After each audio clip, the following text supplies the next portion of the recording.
Assalamualaikum warahmatullahi wabarakatuh. Perkenalkan, nama saya Sani Devi, NIM 2022121003.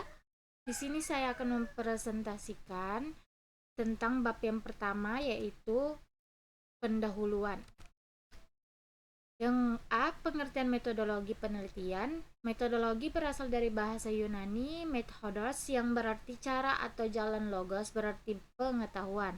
Jadi metodologi adalah pengetahuan tentang berbagai cara kerja. Penelitian merupakan terjemah dari kata research yang berarti penelitian. Penyelidikan penelitian adalah pemeriksaan yang teliti. Penyelidikan, kegiatan pengumpulan, pengolahan, analisis dan penyajian data yang dilakukan secara sistematis dan objektif untuk memecahkan persoalan atau menguji suatu hipotesis untuk mengembangkan prinsip-prinsip umum. Yang B, ada jenis penelitian. Yang pertama, menurut tujuan. Yang A, penelitian murni. Penelitian murni menurut Jujun S. Surya Sumantri adalah penelitian yang bertujuan untuk menemukan pengetahuan baru yang belum pernah diketahui. Yang kedua, penelitian penerapan. Penelitian ini bertujuan untuk menerapkan, menguji dan mengevaluasi kemampuan suatu teori yang diterapkan dalam memecahkan suatu masalah praktis. Yang C, penelitian eksploratif, yaitu penelitian yang dilakukan untuk mengetahui sebab-sebab terjadinya sesuatu, misalnya kematian penduduk yang misterius. Yang D, penelitian developmental, yaitu penelitian terhadap hasil uji coba suatu produk, kemudian diteliti untuk dikembangkan agar lebih baik. Yang terakhir, penelitian verifikatif, yaitu penelitian untuk mengecek kebenaran hasil penelitian terdahulu. Itu tujuannya. Yang kedua, jenis penelitian menurut pendekatan. Yang A, penelitian ekspor faktor. Kellinger dalam Donor Ari mengatakan bahwa penelitian ekspor faktor adalah penyelidikan empiris yang sistematis di mana ilmuwan tidak mengendalikan variabel bebas langsung karena perwujudan variabel tersebut telah terjadi atau karena variabel tersebut pada dasarnya memang tidak dapat dimanipulasi. Yang B, penelitian eksperimen.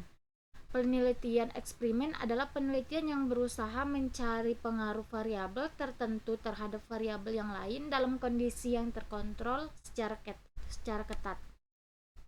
Yang C, penelitian naturalistik. Penelitian ini sering disebut penelitian dengan metode kualitatif.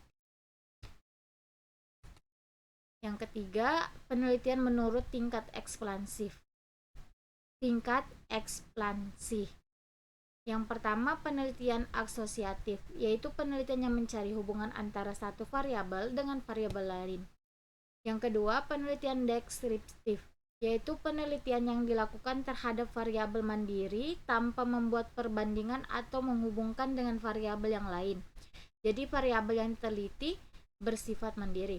Yang ketiga, penelitian komparatif, yaitu penelitian yang bersifat membandingkan dua objek, misalnya membandingkan tingkat efektivitas metode ceramah dengan metode diskusi dalam pembelajaran.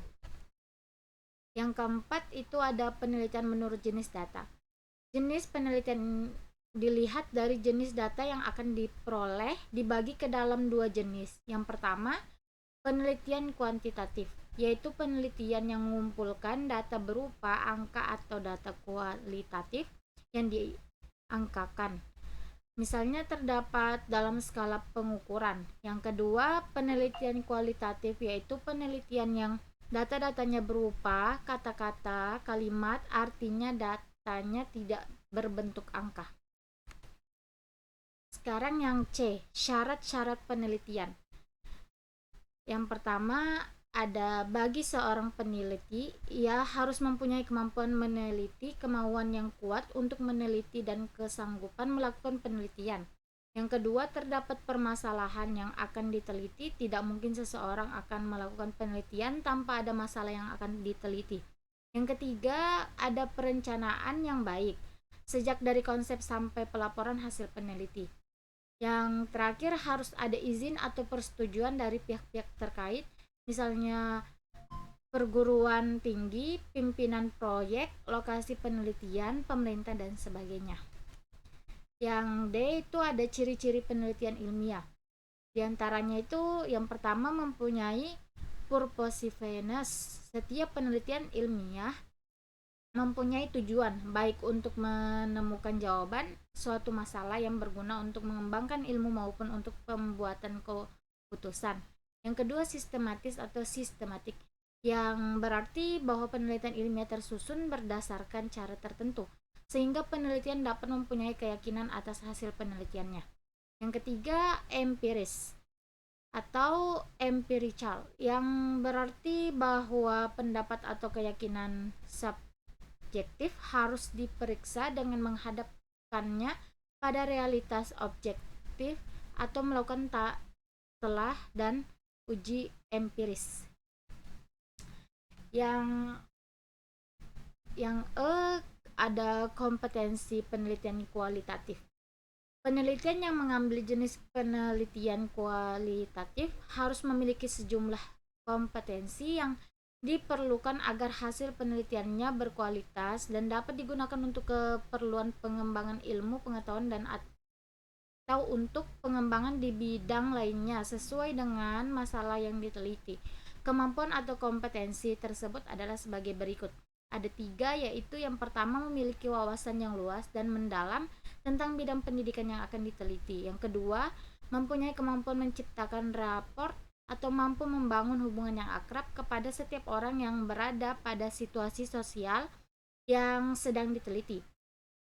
Yang ketiga, memiliki kepekaan untuk melihat setiap gejala yang ada pada objek penelitian atau situasi sosial.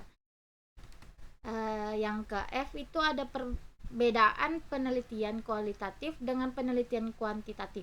Menurut Boddan dan Birkeland 1982 bahwa karakteristik penelitian kualitatif adalah sebagai berikut.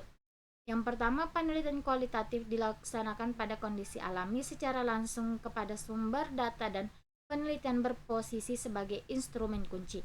Yang kedua, penelitian kualitatif lebih bersifat deskriptif, data yang dikumpulkan dalam bentuk kata-kata atau gambar sehingga tidak menekankan pada angka. Yang ketiga, penelitian kualitatif lebih menekankan pada proses daripada produk atau outcome. Yang keempat, penelitian kualitatif melakukan analisis data secara induktif. Yang kelima, penelitian kualitatif lebih menekankan pada makna data di balik yang dapat diamati. Sekian dan terima kasih. Kurang lebihnya mohon dimaafkan. Wassalamualaikum warahmatullahi wabarakatuh.